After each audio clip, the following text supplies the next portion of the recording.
battles unfold on the tableless expanse. Miniature warriors in a strategic dance. 15 millimeters of intricate design. A world conflict in a scaled down line. Terrain crafted with precision and care. Armies maneuver under watchful glare. Dice roll to decide the fate of the day. Strategies clash in a tactical display. Hey everybody, this is Derek, and I'm coming back at you with another wargaming and miniature video. In this video, we're going to continue on with my Meg project update. And my Meg project currently is working on the late Republican Roman army. This is one of the legions for a Maximus army, 8 bases. But as you might know, if you pay attention to my updates, I'm not doing a Maximus army. I'm doing a Magna army. And in Magna, a legion is 4 bases. So this is technically, for me, 2 legions. And you'll notice the difference in the units is their helmet plume. I got a white plumed, I wanted to call them a regiment, but legion, and a red plumed legion.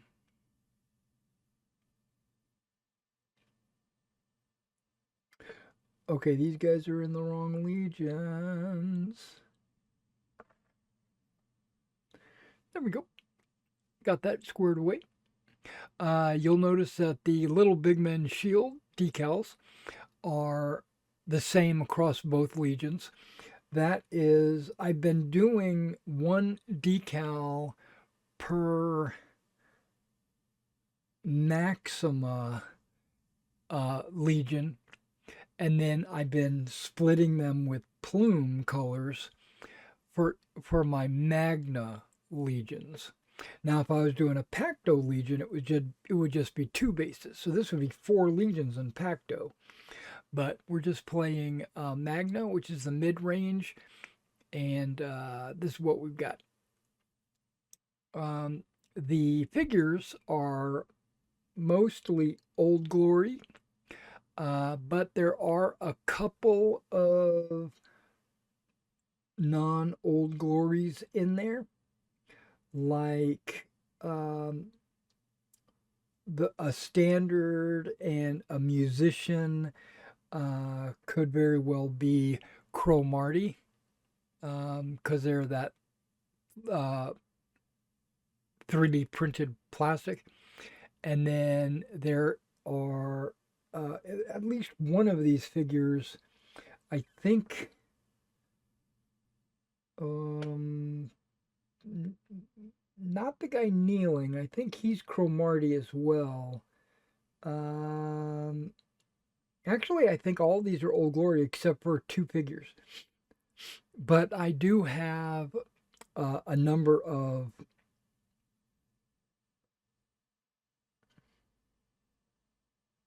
Forged in Battle figures in my collection, as well as Blue Moon.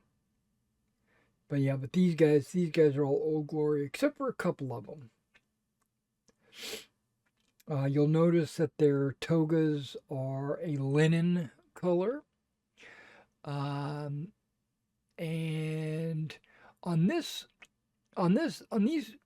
figures, the shin guards were very prominent. They were definitely visible, and their little straps around their calves holding their shin guards on were very prominent. So I went ahead and painted them up bronze. Other than that, the little big men decals, as you might know, they're purchased by Victrix. They picked them up. They the owner, his health had deteriorated, so he sold the company to Victrix, and Victrix is currently pumping out a bunch of 28 millimeter decals for their line, but also other lines. But they haven't picked up on the 15 millimeter decals yet. I'm currently using all the little Bigman decals that I bought years ago. Not that long ago, but also on these guys, I did change up my wash. Instead of using the strong tone, I actually used the soft tone.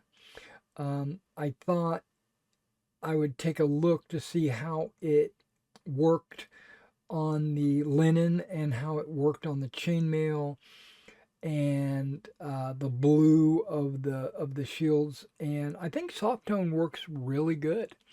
You guys will have to tell me what you think in the description. Just feel free to do so. Yeah, I also didn't use the red decal solution. I used the blue decal set, and it seemed to work equally well. I don't think there was much difference between the two. So that's the way I did it. Now I did do a procedural there was a procedural difference uh, that I will not do again. I thought it would be I thought it would be save time to do it this way, and it might have saved time, but it was very cumbersome to do. What I'm talking about is once the figures were painted and washed, I went ahead and mounted them on their bases. So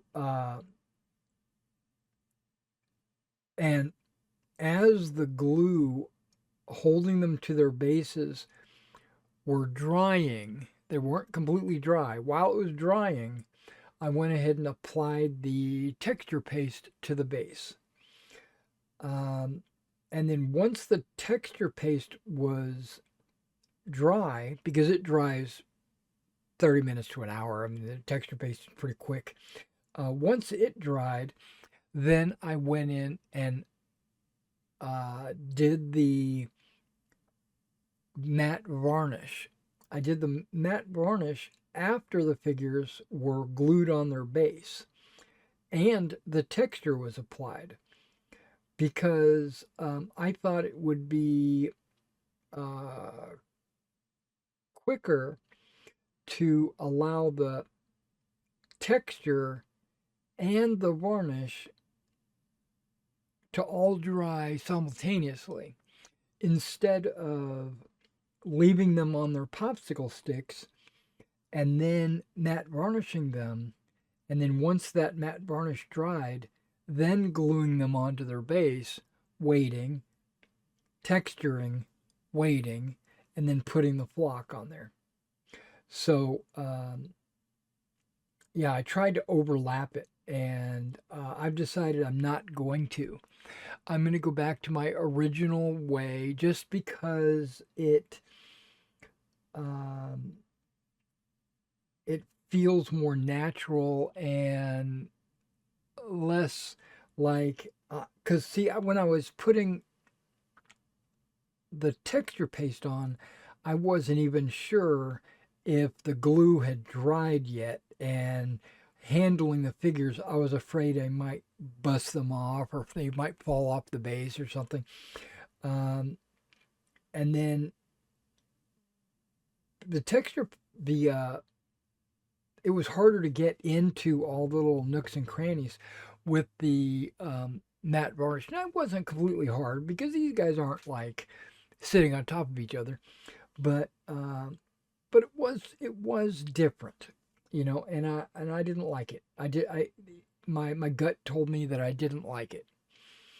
So the process is from start to finish. Let's just talk you through this.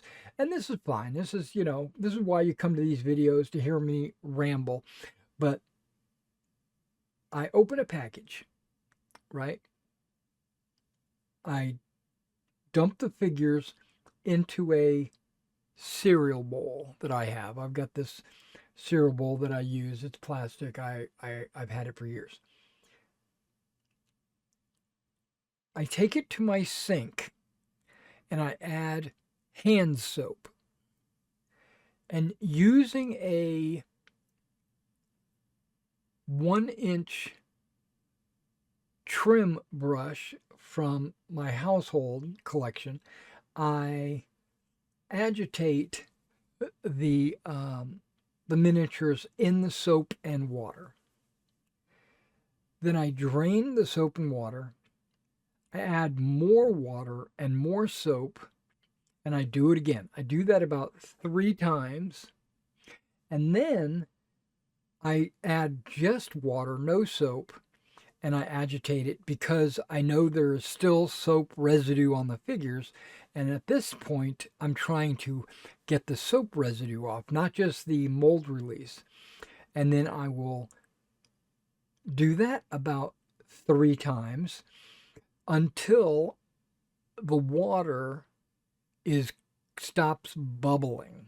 Because when the hand soap will cause bubbles in the water.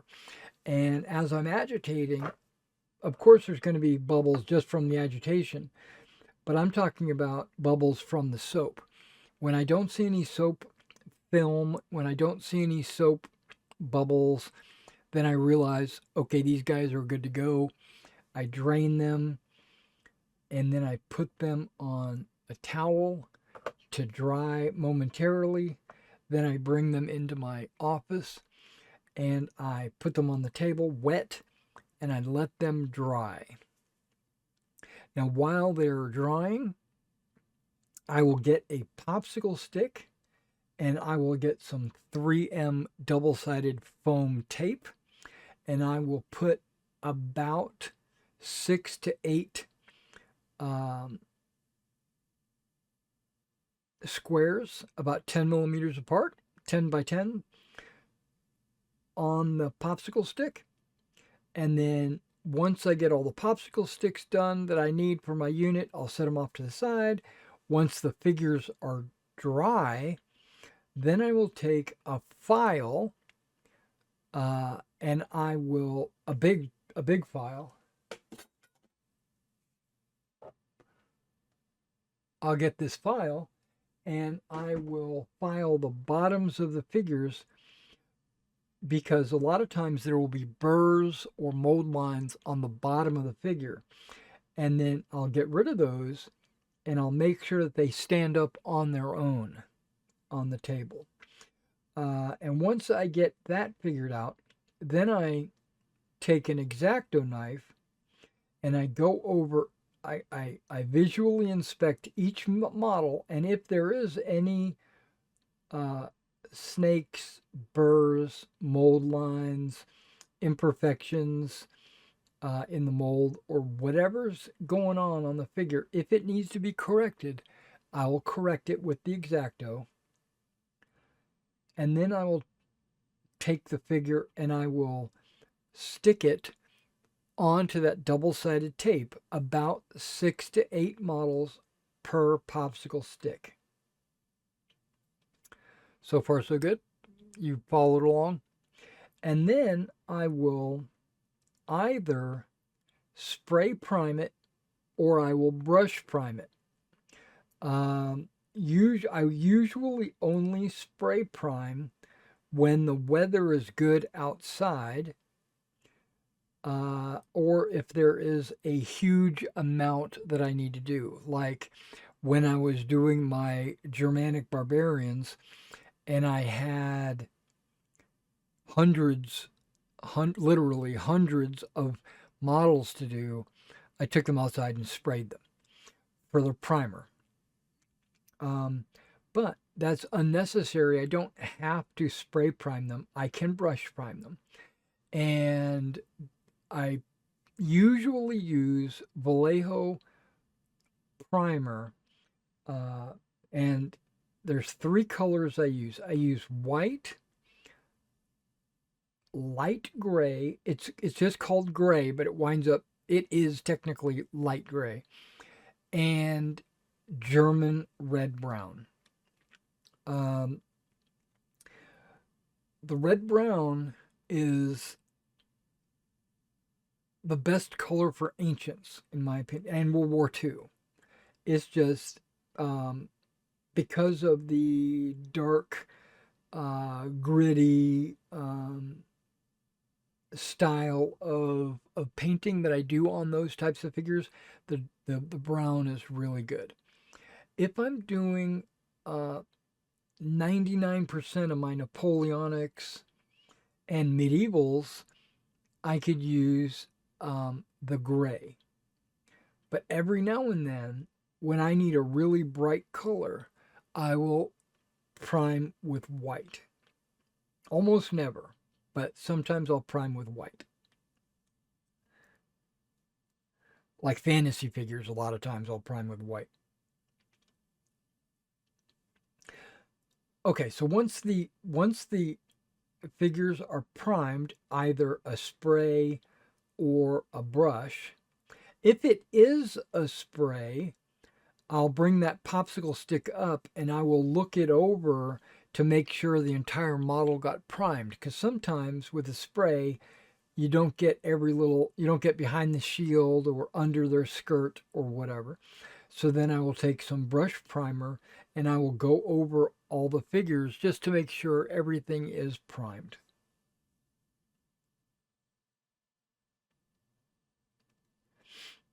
And then from there, that's when I'll paint the model. I'll paint it a variety of different colors, right, on all the different parts, depending on who they are and what unit they are and all that stuff. Before I start painting, though, I ensure that I know what I'm doing.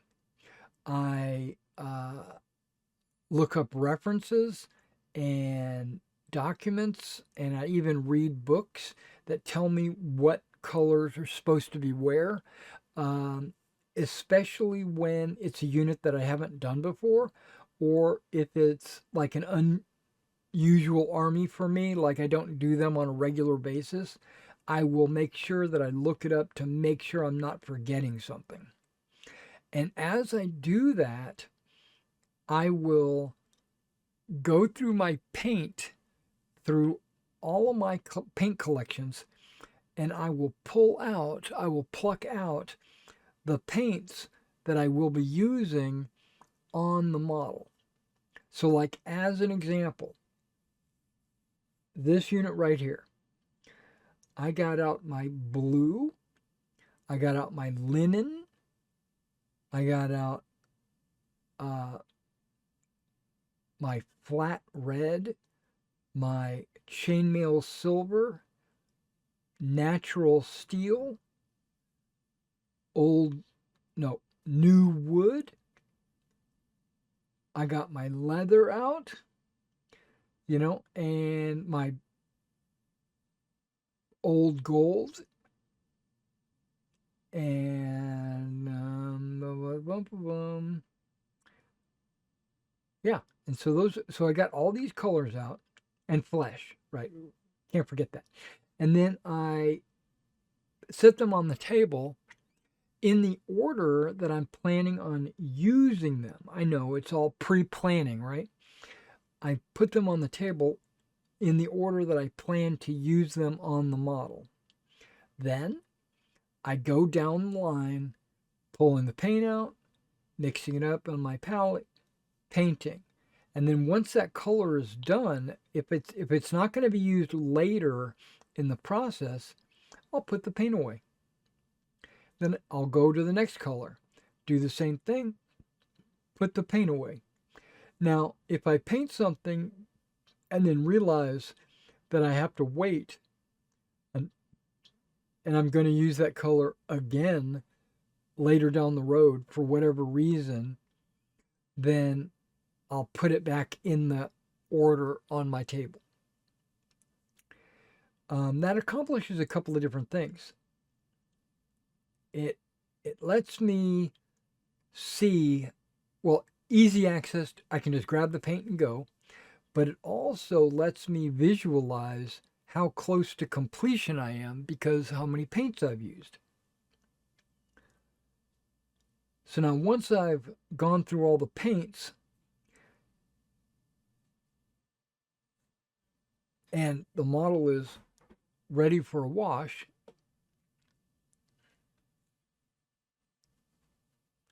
then I will mix up my wash. Usually it's 1 part wash, 1 part mixing medium. And it's actually a liquid. It's in a, what's it called?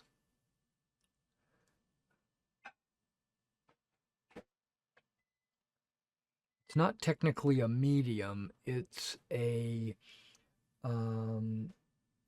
thinner, basically. It thins out the flow. That's what it is. It improves the flow. And then I will put the wash and the flow, after I've mixed it on my palette, on every model, and I will let it dry. And then once it's dry, then I will go back and put the varnish on every model, and I'll let it dry. And then at that point, if I feel like I want to highlight or fix something, add a little pop to the model, the face or the arms or the tunic or the armor or whatever, at this point is when I would add any of those little strips, those little highlights, those little raised areas, or thin out the flesh or whatever. That's what I would do after I did the wash and the matte coat. And then once that's all done and they're still on their popsicle sticks, that's when I'll take them off of their popsicle sticks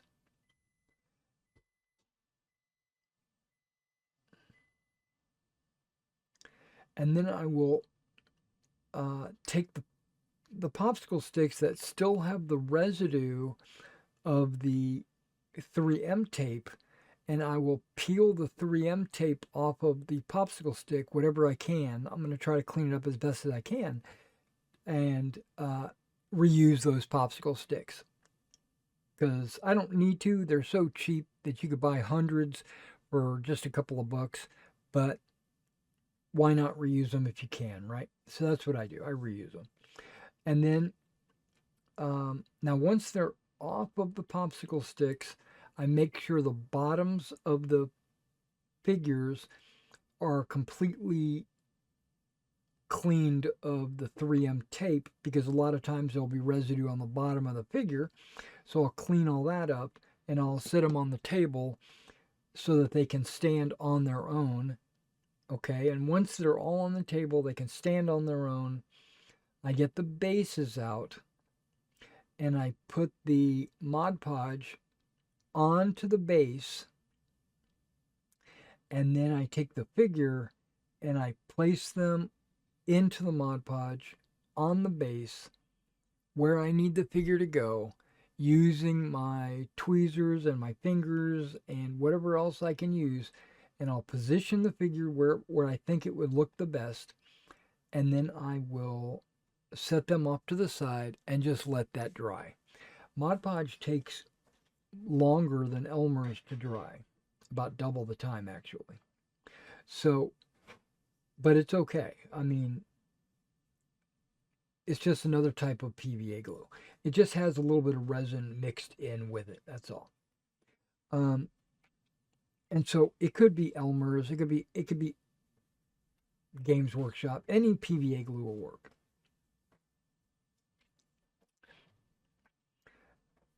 Now, once the figures are dry on the base, I'll go in with my texture paste and I will spread it around using a paintbrush all over the base, and I'll make sure that I get it onto the figure's base, and I'll also clump it up on the edge of the base so that uh, it disguises the fact that each figure has its own base. So instead of like four little mounds, you'll see one large mound and they'll all be standing on it. Once the texture paste is dry, then I will go in with a 50-50 mix of Mod Podge and water. I got a separate bottle for that. And I will actually, I don't think 50-50 is thin enough, because what I do is I have a bottle with 50-50.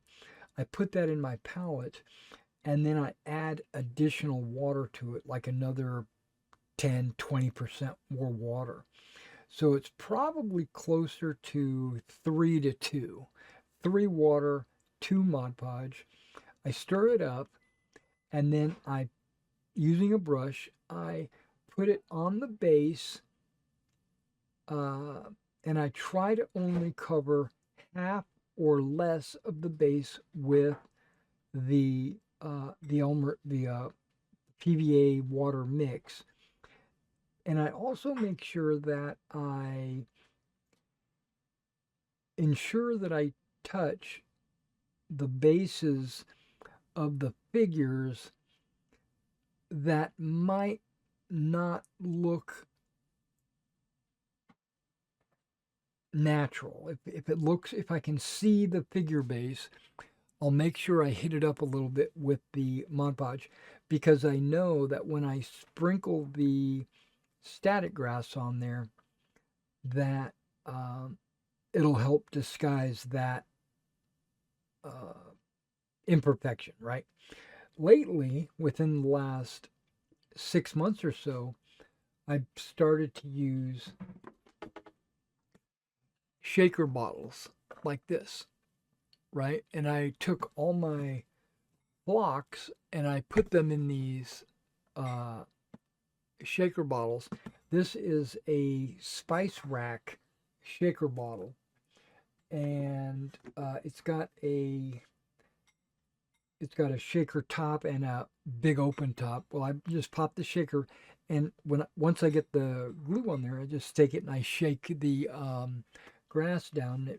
It drops down and sticks to the glue. And then once that dries, which takes about an hour or two for the Mod Podge water mixture to dry, I'll go back in with a very soft bristle brush, and I will knock off all of the excess grass off of the figures and the bases, and I'll shake everything off, and I will clean the base off. And then once that's done, I will take a paint color. It can be a variety of different colors. The one I've settled on is Dunkelgrün, which is like a dark green, German dark green, and that's what I paint the base sides. I paint the base sides Dunkelgrün because I found that the Dunkelgrün looks really good with the flock and the texture paste and the table. Once you put it out on the table, it looks really good. Look at that little corner right there. Okay, I don't know if you can see it, but and then that completes the models, and now they are done. And so now sometimes, depending on the type of unit it is, or the nationality, or my brain power, or whatever, I will write on the bottom of the base what unit it is.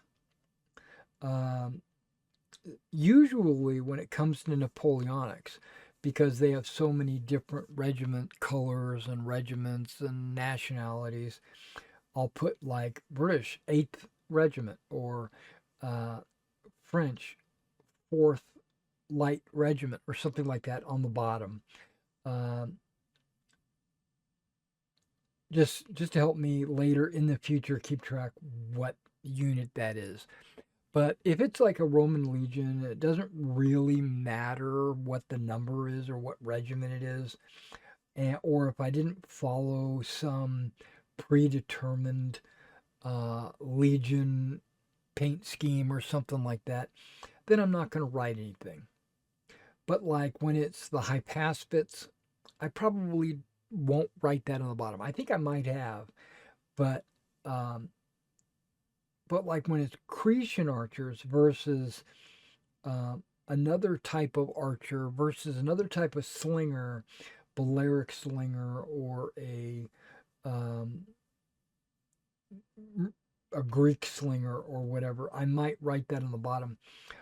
But I'll only do that if the uniforms are distinct or different, like my Thracians and my Illyrians, because I'm not super familiar with those nations. I'm going to write on the bottom of their bases what they are.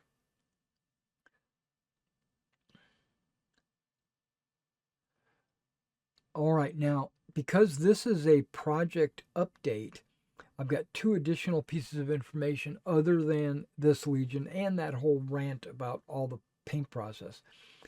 I have another Legion in the works right now.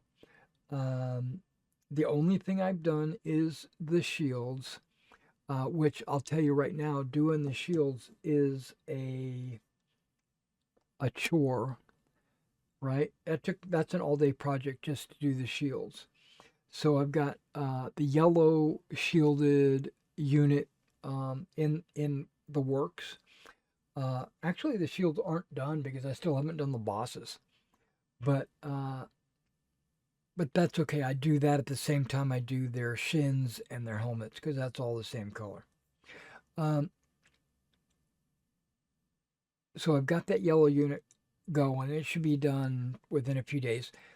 And then I pulled out all my terrain pieces because my mind was telling me that I made these pieces that are way too big, that I made them for Maximus when I'm playing Magna, so they should be 2/3 the size. So I pulled them out. I got them on my table. I got a tub on my table, and I went to measure, and I went to the rules to determine, like what they're supposed to be. And funny enough, the game doesn't use inches ever, right? It doesn't measure things using millimeters. It's not a traditional measurement system. The entire game uses what's called base widths because different players will have different base widths for their armies. And as long as both armies are the same, then you're perfectly fine. But like this unit here is 2 base widths wide, right? And this, if it was a one regiment or if it was a 2 legions together in a group, that would be 4 base widths, right? Obvious. So the terrain pieces are measured in base widths. And I took the Maximus numbers for the different types of terrain. I divided them by 2/3. So I got the 2/3 measurements. And then I compared that to the terrain that's in my tub, and they all fit within those requirements. So all the terrain pieces that I made, I must have, I don't know, I must have already known that I was going to be doing Magna because they're all in the 2/3 realm so far. Now I just have to figure out which ones I have and which ones I need. And that'll be a video this weekend. All right, guys. Well, thanks for coming out and checking out my Romans. This makes, if you count that as two, I think this makes 10. I'm going to have to go look. Um, yeah, 9 and 10. And the yellow will be 11 and 12, I think. Or maybe this is 7 and 8 and that's 9 and 10. I don't know. But 8, 9, 10. No, I think this is 10. But we're going to find out when I do the terrain. I'll make an announcement of how many legions I have done. Hopefully these will be done before I do the terrain. All right, guys. Well, thanks for coming out and checking out this video. If you like these videos, be sure to like and subscribe to the channel. And if you are interested in purchasing figures like this, be sure to hit my eBay store. I have figures like this on sale. Old Glory, Blue Moon, all different kinds of Warlord games, all kinds of figures for sale there. And if you need me to do some painting for you, you can check the description below. There is a link to my information page for my commissions, and I definitely do that. I do have a new commission right now. It's some Prussian cavalry for Napoleonics. I'll be starting that very soon. All right, guys. You guys take care.